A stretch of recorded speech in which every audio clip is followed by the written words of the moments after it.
안녕하세요. 이곳은 손흥민에 대한 모든 정보가 업데이트되는 축구 분석 채널 팬손흥민TV입니다. 2025 잉글랜드 FA컵 16강전이 마무리가 되었습니다. 맨시티의 우승 흐름으로 가는 걸까요? 빅클럽들이 대거 탈락한 상황에서 몇 팀만 남았었는데 맨시티는 가볍게 승리해서 8강에 진출했고 맨유는 또 홈에서 풀럼의 승부차기 끝에 탈락했습니다. 맨유가 유로파리그 결승까지 올라가 주길 바랐지만 홈에서도 풀럼에 이렇게 고하면 그냥 빨리 탈락해라. 맨유의 16강 탈락 여부는 이번 주, 다음 주면 알게 됩니다. FA컵에서 남은 팀들이 해볼 만하다라는 느낌이 나는 순간에 전쟁이 일어났습니다. 16강전에서 퇴장만 4장이 나왔습니다. 울버햄튼의 에이스 쿠냐는 바보처럼 상대 자극에 무너지면서 경기 중 폭행을 자행했고 경기 종료 직전에 퇴장을 당해버렸습니다. 그리고 승부차기에서 패배했는데 어차피 쿠냐 없이 8강 올라간다 한들 답이 없었죠. 8강에 올라간 팀들은 맨시티, 본머스, 브라이튼, 아스톤 빌라, 풀럼, 크리스탈 팰리스, FA리그의 프레스턴, 그리고 아마도 마지막으로 노팅엄입니다. 네임 밸류가 떨어진 팀들이 모인 8강전은 본 적이 없습니다. 클럽 중에서는 맨유만 유일합니다. 이 FA컵에서는 맨유에게 관심이 갔습니다. 아모린 감독 체제에서 4개월째 되었고 아무리 보유 선수들로 꾸려나가는 게 어렵다고 해도 4개월 수업료 냈으면 이제 감독 책임이죠. 지금 리그에서도 경기당 득점이 1점입니다. 정말 솔직히 토트넘은 운이 안 좋았던 게 맞잖아요. 리그 13위 팀이 골 득실차가 플러스 14입니다. 이런 경우가 없어요. 맨유 14위, 골득실 마이너스 6. 라리가 13위 지로나 마이너스 5. 분데스리가 13위 호펜하임 마이너스 15. 세리에 13위 코모 마이너스 10. 프랑스 리그 13위 앙제 마이너스 12. 토트넘의 골득실은 최소 지금 6위 자리에 있어야 합니다. 그게 경기력에 있어서 운이 안 좋았다가 아닙니다.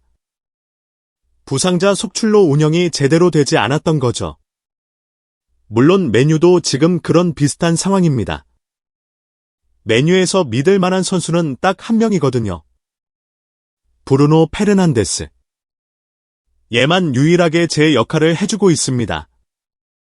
몸값을 해준다는 게 아니라 팀이 최악이 되었는데 부상당하지 않고 성실하게 출전하고 있고 안 되는 팀에서 버티고 있다는 것입니다. 25만 파운드 받는 공격수가 6골, 7도움입니다. 손흥민보다 더 많은 주급이에요. 거기다가 이 선수 재계약하는 액수는 훨씬 더 큽니다. 35만 파운드까지 보고 있어요. 그런데 브루노에게 부진하다는 말, 브루노가 뭐 문제가 있다고 말하는 전문가 평가들은 없습니다.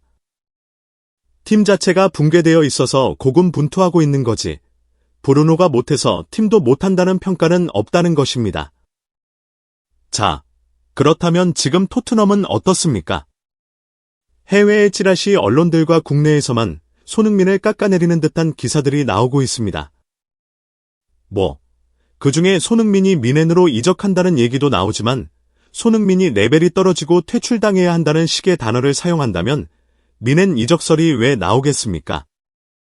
최근 프리미어 리그 최고의 선수들이 재계약의 난항을 겪고 있다는 소식들이 전해졌는데 살라, 반다이크, 아놀드는 리버풀에서 재계약을 안 하고 있고 사실 슬롯 감독이 영입되었을 때 리빌딩을 계획했을 텐데 오히려 대성공을 해버렸죠.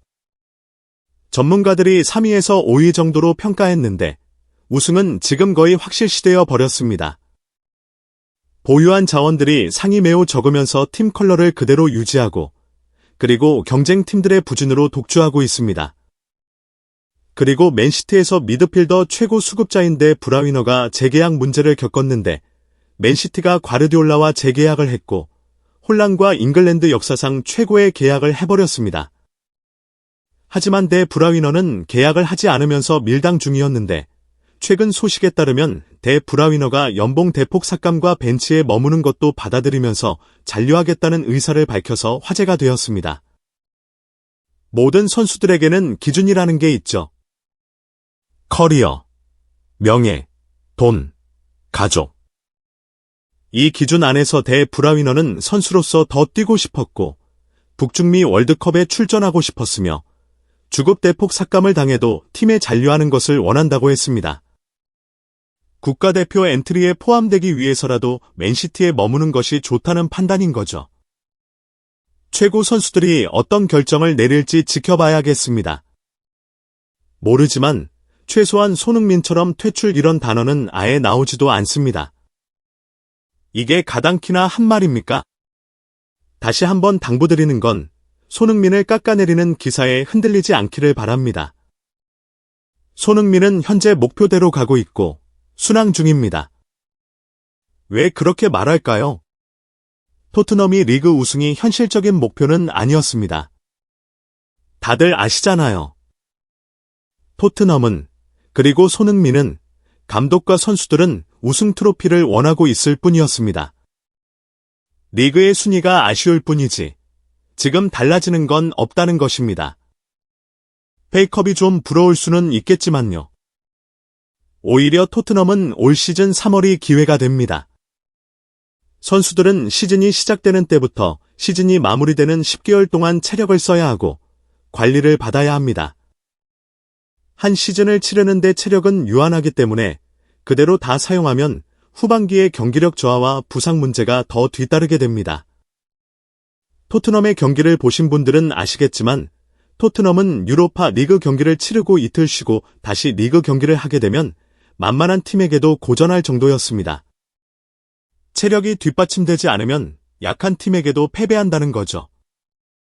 그런데 지금 토트넘 선수들은 대부분 7개월 동안 돌아가면서 제대로 쉬어버렸습니다.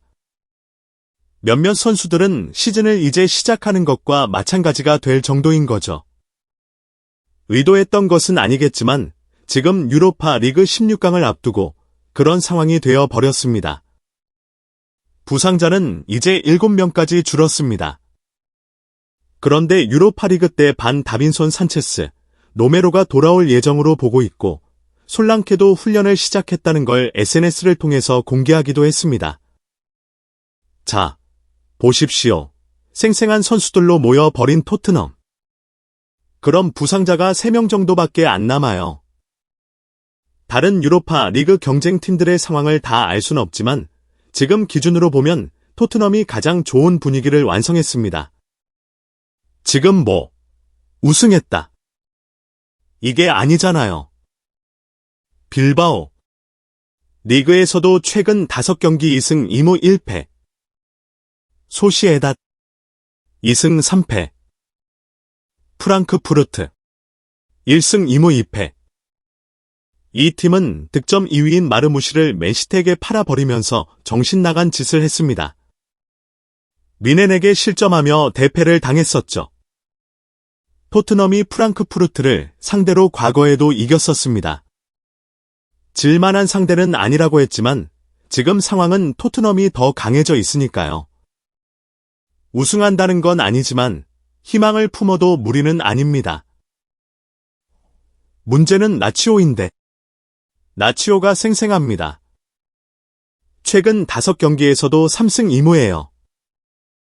이번 주말 리그 경기에서도 AC 밀란과의 원정 경기에서 이겨버렸습니다. 골과 실점도 딱 4위 안에 들 만하고 인터 밀란 외에는 강팀들도 이기면서 분명 위협적인 팀은 맞습니다. 그럼 위협적인 전력이 토트넘에 밀리냐? 그건 절대로 아니죠.